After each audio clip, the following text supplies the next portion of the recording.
اعوذ باللہ من الشیطان الرجیم بسم اللہ الرحمن الرحیم السلام علیکم ورحمۃ اللہ وبرکاتہ۔ کیا حال ہیں سب کے؟ انشاءاللہ تعالیٰ امید خیریت سے ہوں گی، ایمان کی بہترین حالت میں ہوں گی۔ آج ہم لوگ دوبارہ را کو دیکھیں گے، کیونکہ را کسی کو سمجھ نہیں آیا اور کسی کو آیا، ٹھیک ہے؟ کیونکہ را تھوڑا سا مشکل ہے سمجھنا، تھوڑا سا، اتنا زیادہ مشکل کچھ بھی نہیں ہے اور آسانی سے ادا تو ہو ہی جاتا ہے کیونکہ اس میں اطلاق بھی ہے۔ آپ لوگ دیکھ سکتے ہیں را کا جو ہمارا مل رہا ہے مخرج وہ ہے طرف اللسان، ٹھیک ہے؟ طرف اللسان سے یہ ہوتا ہے ادا۔ دیکھیں یہ جو مخرج ہوتے ہیں نا وہ بتاتے ہیں ہمیں کہ زبان کو ہمیں کس طرف لے کے جانا ہے، ادھر ادھر ادھر ادھر، ٹھیک ہے؟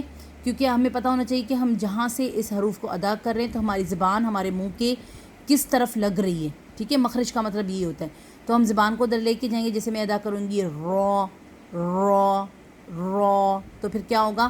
میری زبان یوں تھوڑی سی مڑ کے نا اوپر کی جانب جاتی ہے، جیسے کہ میں نے آپ کو پوائنٹ دکھایا تھا، ٹھیک ہے؟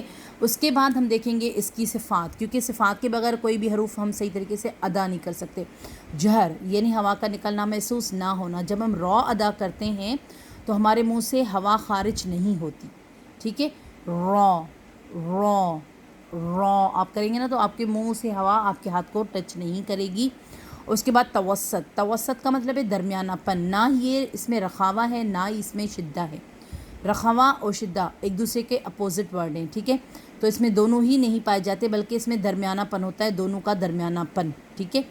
یعنی کہ دونوں ہی اگر موجود ہو تو درمیان مطلب درمیان میں ہوں گے، اور اگر دونوں نہ ہم ادا کریں تو بھی درمیان میں ہوں گے، یعنی کہ ان میں ایک کوئی چیز نہیں پائی جاتی بلکہ دونوں چیزیں درمیانے پن کی پائی جاتی ہیں۔ اگر ہم اس طرح بولیں یا ہم اس طرح بولیں کہ اس میں کوئی چیز نہیں پائی جاتی، درمیانہ پن کر کے ادا کیا جاتا ہے، تو یہ بیچ کا ہے، ٹھیک ہے؟ اس میں کوئی چیز واضح نہیں کی گئی کہ اس میں کیا پایا جاتا ہے، اس میں پایا جاتا ہے دونوں کا درمیانہ پن۔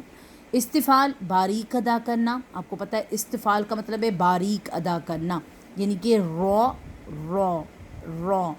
اور اس کے بعد انفتاح، کھلی آواز میں پڑھنا، ہر ایک ورڈ کو کھلی آواز میں پڑھنا ہوتا ہے، دبا کر کسی ورڈ کو نہیں پڑھنا ہوتا۔ کوئی بھی ایک حروف ہو ہمیں اسے کھلے دل سے یعنی کہ پڑھنا ہے، آسانی سے ادا ہو جاتا ہے۔ اطلاق یعنی آسانی سے ادا ہونا، یہ بہت آسانی سے ادا ہو جاتا ہے، ہمیں لگتا مشکل ہے لیکن آسانی سے ادا ہو جاتا ہے۔ را را آپ پڑھیں گے۔ انحراف یعنی ہٹنا، اور تقریر یعنی دوہرا ہونا۔ ہمیں اس میں لگتا ہے کہ یہ ہم اس کو دو بار پڑھیں، ایسے آواز آتی ہے نا تو لگتا ہے کہ یہ دوہرا یعنی کہ دو بار یا تین بار اس کو دہرایا جا رہا ہے، تو ایسا بالکل بھی نہیں ہے۔ یہ پڑھا تو ایک ہی بار جاتا ہے لیکن اس میں محسوس اس طرح کی چیزیں ہوتی ہیں کہ یہ دوہرا ہے۔ اور دوسرا اس کا تھا کیا؟ دوسرا اس کا پوائنٹ یہ تھا کہ کون سا انحراف کا۔ انحراف کو ہم تھوڑا سا دیکھیں گے کہ انحراف یعنی کیا ہوتا ہے۔ اس کا مطلب ہے کہ یہ اپنی جگہ سے ہٹ جاتا ہے، اور جب ہم لام اور را دونوں کا مخرج ایک ہی ہے، ٹھیک ہے؟ اور اس میں نا اگر ہم انحراف کرتے ہیں، انحراف اس میں موجود ہے، ظاہر سی بات ہے، جب ہم انحراف کرتے ہیں تو یہ کیا ہوتا ہے؟ یہ لام کے مخرج کی طرف چلا جاتا ہے، اور لام جو ہے وہ را کے مخرج کی طرف آتا ہے، ٹھیک ہے؟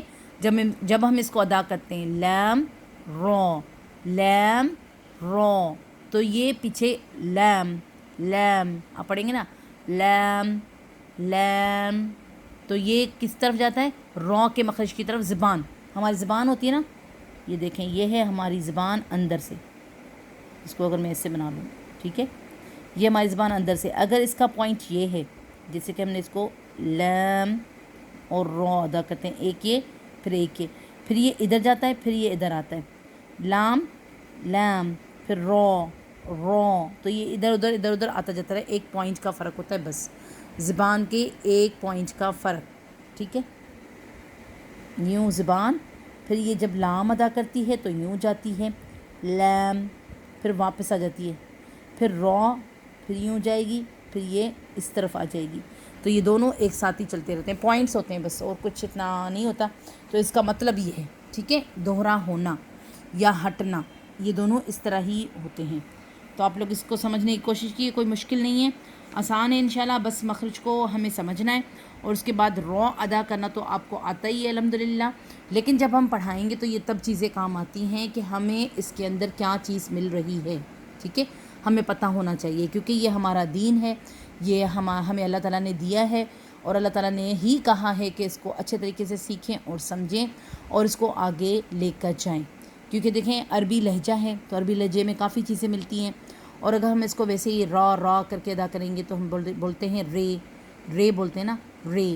تو رے میں تو ظاہر سی بات ہے ساری چیزیں جس طرح را میں ہوتی ہیں اس طرح رے میں نہیں ہوتی، تو پھر ہمیں اس کو را ہی پکارنا ہے، کیونکہ عربی لہجے میں اس کو را بولتے ہیں. ٹھیک ہے، زبان میں اس کے اندر جو ہے نا کپ کپاہٹ پائی جاتی ہے، لرز پائی جاتی ہے، اور یہ ساری چیزیں را کے اندر موجود ہوتی ہوئی محسوس ہوتی ہیں. ٹھیک ہے، ایسے لگتا ہے کہ ہم اس کو دوہرا معلوم ہوتا ہے نا ہمیں، حالانکہ وہ آواز دوہری ہوتی نہیں ہے لیکن ہمیں لگتی ہے. تو اس لیے آپ لوگ اس کو دیکھ سکتے ہیں کہ اس کے اندر کیا کیا موجود ہے، اور پھر جب بھی ہم را ادا کریں گے کوئی بھی ورڈ آئے گا را کا، تو آپ پھر اس کے اندر یہ ساری صفات ڈال کر ہی پڑھیں گے. اور ماشاءاللہ سارے لوگ ڈال کر پڑھتے ہیں لیکن پتہ نہیں ہوتا، بس یہ بات ہے. ٹھیک ہے، جزاک اللہ خیرن کثیرہ. ابھی بھی سمجھنا ہے دوبارہ پوچھیں. ٹھیک ہے.